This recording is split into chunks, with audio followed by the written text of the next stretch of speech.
పుచ్చలపల్లి సుందరయ్య స్వాతంత్ర సమర యోధుడు, ప్రముఖ కమ్యూనిస్టు నాయకుడు, తెలంగాణ రైతాంగ సాయుధ పోరాట వీరుడు. 1913 మే 1న నెల్లూరు జిల్లా అలిగానిపాడు గ్రామంలో భూస్వామ్య కుటుంబంలో జన్మించిన సుందరయ్య అసలు పేరు పుచ్చలపల్లి సుందరరామిరెడ్డి. అయితే కుల వ్యవస్థను నిరసిస్తూ రెడ్డి అనే కుల సూచికను తొలగించుకున్నారు. అయితే సహచరులు ఇతనును కామ్రేడ్ పిఎస్, కమ్యూనిస్ట్ గాంధీ అని కూడా పిలిచేవారు. 6 ఏళ్ల వయసులో తండ్రిని కోల్పోయిన సుందరయ్య 17 ఏళ్ల వయసులో మహాత్మా గాంధీ నిరసన ఉద్యమంలో చేరి స్వాతంత్ర పోరాటంలో అడుగుపెట్టారు. రాజమండ్రి బోటల్స్ జైల్లో ఉన్నప్పుడు కమ్యూనిస్టు నాయకులు, దళిత నాయకుల స్నేహం ఆయన జీవితాన్ని మలుపు తిప్పింది. ఆమీర్ హైదర్ ఖాన్ మార్గదర్శకత్వంలో ఆయన కమ్యూనిస్టు భావజాలం వైపు మళ్లారు. 1943లో బొంబాయిలో జరిగిన కమ్యూనిస్టు పార్టీ మహాసభలో కేంద్ర కమిటీ సభ్యుడిగా సుందరయ్య ఎన్నికయ్యారు. 1946 నుండి 1951 తెలంగాణ సాయుధ పోరాటంలో నిజాం రాసు దోపిడీ, భూస్వాముల వెట్టి చాకిరీ వ్యవస్థను ఎదిరించి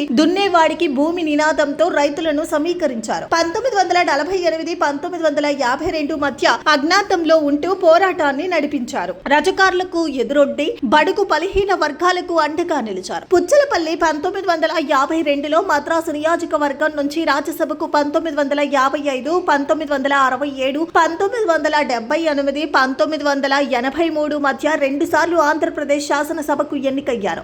ఎంపీగా, ఎమ్మెల్యేగా ఉన్నప్పుడు కూడా సైకిల్ పై ప్రయాణించి నిరాడంబరతకు మారుపేరుగా నిలిచారు. ప్రజా సమస్యలపై సూటిగా ప్రశ్నించి పరిష్కారం కోసం పోరాడారు. 1964లో పార్టీలో విభేదాల తరువాత ఎస్ఏ డాంగే వర్గం రష్యాకు అనుకూలంగా ఉండగా సుందరయ్య లెఫ్టిస్ట్ వర్గంతో కలిసి భారత కమ్యూనిస్టు పార్టీ అంటే సిపిఐను స్థాపించి దానికి సాధారణ కార్యదర్శిగా పనిచేశారు. ఇక సుందరయ్య త్యాగ నిరతిని, ఆయన నిరాడంబరతను ఇక్కడ మనం తెలియజేయాల్సిన ఆవశ్యకత ఎంతైనా ఉంది. సుందరయ్య తన వంశపార్య పర్యంగా వచ్చి ఆస్తిని పేదలకు పంచిపెట్టి ప్రజా ఉద్యమాల కోసం సర్వస్వం అంకితం చేశారు. ప్రజలే నా కుటుంబం అని చెప్పి సంతానానికి కూడా దూరంగా ఉంటూ ప్రజా సేవకే తన జీవితాన్ని అర్పించారు. గాంధీ నిరాడంబరత, నెహ్రూ రాజకీయ పరిణితి, పటేల్ పట్టుదల ఆయనలో కలగలిసినట్లు పాత తరం నాయకులు వర్ణించేవారు. కాగా సుందరయ్య 1985 మే 19న మద్రాసులోని అపోలో ఆసుపత్రిలో కన్నుమూశారు.